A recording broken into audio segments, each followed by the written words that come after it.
Salut! J'espère que ta vie est badass, puis rock la fucking place! Aujourd'hui, j'écoute parler de films, encore une fois, toujours de films. Des films partout, ah, je capote! C'est un film que j'ai redécouvert récemment parce que je l'avais vu il y a peut-être une quinzaine d'années, peut-être. Tu penses que le film est quoi? Il est 2005? Je vais l'avoir vu en 2005, à peu près. Puis dans le fond, je me rappelle, c'est mon frère, on était dans un club vidéo à Sherbrooke, puis mon frère, il a comme vu de la pochette, puis il fait « Ah, on loue ça », puis moi j'ai fait « Ah, non, ça a tellement de la poche. » C'est comme « Non, non, non, on loue ça. » Finalement, on l'a écouté, puis on a vraiment adoré ça tous les deux, genre, fait que des fois, il faut essayer, merci, motherfucking brother. Fait que, le film que je parle, c'est Cookers. Donc, un petit film indépendant. C'est un film qui est pas un gros box-office. D'ailleurs, les gens qui font partie autant de la réalisation que des acteurs, je les connais pas. Je les ai pas vus dans d'autres choses, du moins. Je sais qu'ils ont fait d'autres choses, mais je les ai pas vus. Dans le fond, que raconte Cookers? Cookers raconte l'histoire, dans le fond, de Hector et Dorina, qui sont des meth addicts. Dans le fond, ils consomment beaucoup de drogue dure. Et, dans le fond, si on parle de backstory, c'est que Hector a comme volé beaucoup de matériel pour fabriquer de la drogue, puis c'est comme sous-entendu qu'il aurait tué une couple de monde aussi pour voler ça. Puis avec Dorina qui est une cookers, donc elle cuisine la drogue, dans le fond, elle la fabrique avec différentes affaires. Et dans le fond, Hector et Dorina partent et veulent trouver un coin pour fabriquer cette drogue-là et être en sécurité aussi. Fait qu'ils demandent l'aide de Merle, qui est un ami d'enfance de Hector, pour leur trouver une place. Il leur trouve une espèce de vieille maison abandonnée dans le fin fond de nulle part.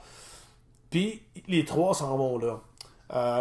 Merle, sa job, en fait, c'est comme juste que lui, il apporte de la bouffe, il apporte ça à la maison, puis après ça, il s'en va, juste pour que Hector et Dorina ne sortent jamais de cette place-là, parce que ils sont pas en sécurité, vu qu'ils risquent de se faire tuer, parce qu'il y a des gens qui les pourchassent, mais en même temps, ils veulent tout faire la drogue sans se faire pogner non plus. Fait que c'est comme vraiment un endroit reculé, ils veulent pas sortir de là. Fait que Dorina commence à faire la drogue. Et Hector, ben lui, étant un addict, il en consomme quand même pas mal. D'ailleurs, en tout cas, non, j'en parlerai plus tard, ça. Et dans le fond, un moment donné, Merle leur raconte ce qui s'est passé dans cette maison-là, parce que Hector et Dorina, ils disent « Ah, on a vu des trucs bizarres un peu, on sait pas trop qu'est-ce qui se passe ici. » Puis le Merle leur dit, OK, et ben, il s'est passé des meurtres ici, il y a des gens qui sont morts dans cette maison-là, c'est un peu pour ça qu'elle est abandonnée aujourd'hui, puis il raconte un peu ce qui s'est passé. Et après qu'il a raconté ça, ben là, il y a comme plusieurs apparitions fantomatiques qui se produisent, et dans le fond, autant nous en tant que spectateurs, autant en tant que les personnages du film, se demandent, est-ce que il y a des fantômes ici, ou est-ce qu'on hallucine à cause de la drogue, genre? Fait que c'est un peu ça, le thème de l'histoire, c'est est-ce que ce qu'on voit c'est vrai ou on fait juste flipper, genre. Je pense qu'il y a un autre film qui a été fait un peu avec ce thème-là qui s'appelle Shroom. Personnellement, je ne l'ai pas vu, fait que je peux pas comparer les deux. Mais bon, en termes de Cookers, je trouve vraiment que c'est une histoire qui est comme intéressante. C'est vraiment quelque chose de cool à se demander, à savoir comme, est-ce qu'on est possédé, est-ce qu'il y a des trucs autour, qu'est-ce qui arrive, genre. Je trouve que c'est vraiment imaginatif pour ça. Le film a des très bonnes qualités. Il y a des défauts aussi, mais si on parle en premier des qualités, l'acteur Brad Hunt qui fait Hector, ce gars-là le joue tellement bien, on croirait que le gars est un addict pour vrai. Là.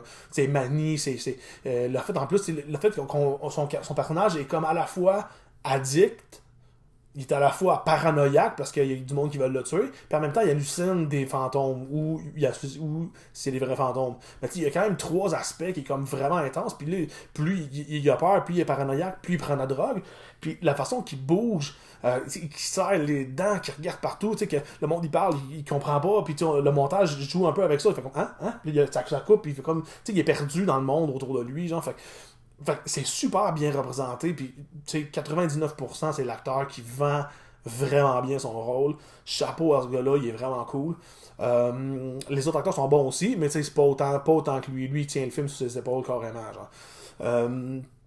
Un autre truc que je trouve intéressant, c'est l'espèce de sentiment de claustrophobie que le film provoque, parce que le film est pratiquement, encore là, il est à 95% tourné dans la maison carrément. C'est juste là que ça se passe. Des fois, ils vont un peu dehors, mais généralement, c'est 100% dans la maison.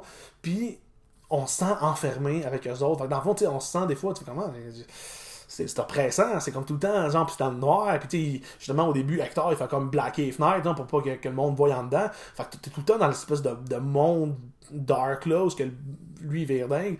Fait que tu sais, on se sent vraiment claustrophobique, fait que l'ambiance marche, pis ça marche avec la thématique de l'histoire. Fait que je trouve que c'est une bonne façon d'utiliser ton petit budget pour à l'avantage de ton film. Parce que des fois, on dit, ok, les petits budgets, c'est comme on peut pas faire tant de choses que ça, mais c'est comme au contraire, tu peux jouer avec ça pour faire quelque chose de meilleur.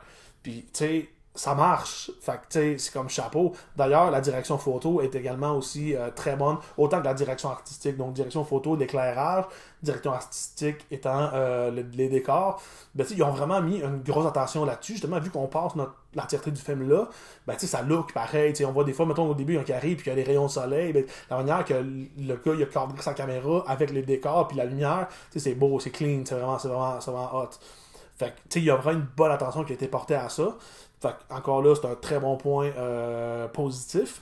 D'ailleurs, aussi, il y a une tonne de Godsmack dans le film. Moi, je suis pas le plus grand fan de Godsmack, mais je trouve ça bien. Mais il y a la tune Vaudou qui joue dans le film, puis bon, c'est comme la meilleure tune qu'ils ont faite, selon moi. Là. Mais en tout cas, il y a ça aussi.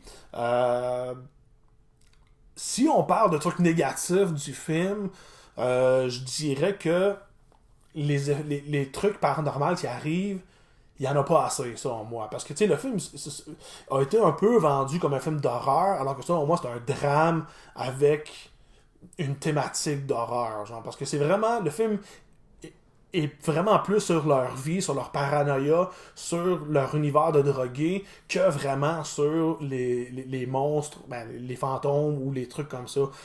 Selon moi, il aurait pu en avoir un petit peu plus pour builder encore plus l'effet épeurant. Parce que le film, tu sais, je pense pas que vous allez pas avoir peur. Si vous écoutez Cookers, vous n'aurez pas peur.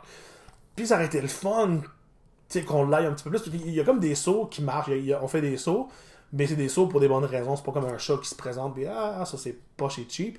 Mais on fait quelques sauts, mais c'est pas assez, je trouve, pour vraiment, tu sais, que l'univers claustrophobique de la place soit encore plus claustrophobique à cause des fantômes, ça aurait pu être exploité un petit peu plus. Donc, un petit côté négatif. Il y a également un truc de scénario à un moment donné qui arrive que j'ai fait voir, c'est une façon facile de se débarrasser d'un truc. Mais, à part ça, j'ai trouvé que c'était vraiment intéressant. Il y a d'ailleurs un truc qui arrive à la fin, je le dirai pas, c'est quoi, non? Mais c'est vraiment horrifiant. Selon moi, quand ça arrive, je fais comme oh shit, que c'est comme que c'est pas plaisant, ça. C'est vraiment pas plaisant. Mais, tu sais, je dis, ça marche, ça fit avec le film, pis j'en dirai pas plus. Mais, c'est ça. Fait que, non, Cookers est un beau petit film indépendant que, encore là, pas beaucoup de monde ont vu, mais que je conseille vraiment. Je trouvais que c'était comme original, puis l'acting, justement, de Brad Hunt vaut vraiment le détour. Je pense que juste pour ça, je pense que le film vaut vraiment au moins un visionnement. La version française du film est un peu cheap. Fait que, tu sais, les voix sont un peu bazar. C'est sûr que je vous conseille de l'écouter en anglais le plus possible. Je pense qu'il n'y a pas de sous-titres. Fait que j'aurais pu l'écouter en anglais, sous-titré français. Mais en tout cas, si vous comprenez l'anglais, écoutez-le en anglais, ça vaut vraiment plus la peine. Mais, ouais, Cookers, rock and roll.